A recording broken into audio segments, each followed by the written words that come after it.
அதே நேரத்தில் ஊர் மெச்சும் அளவுக்கு, மாமியார் மெச்சும் அளவுக்கு கன்னிராசி பேர் எடுக்கும். ஆனால் கணவன் மனைவிக்குள் சிறு சிறு கருத்து வேறுபாடுகள் வரும். ஆனாலும் அது சிறு ஊடல் கூடலில் கலைந்துவிடும். காதலிப்பவர்களுக்கு திருமணம் கண்டிப்பாக நடக்கும். காதலிப்பவர்கள் அது ஆணாக இருந்தாலும் பெண்ணாக இருந்தாலும் கண்டிப்பாக கார்த்திகை மாதத்தில் கன்னிராசிக்கு மங்களம் என்பது மங்கள நாணாக, மஞ்சள் கயிறாக மிக அற்புதமாக நடைபெறும்.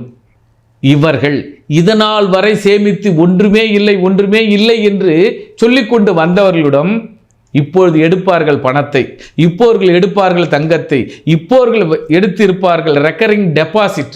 இதனால் வரை சேமித்த சேமிப்புகள் அத்தனையும் எடுத்து தன்னுடைய பராக்கிரம், என்னால் முடியும், நான் வீடு வாங்குவேன், வீடு கட்டுவேன், உறவுகளுக்கு காது குத்தல் அதிகமாக நடைபெறும்,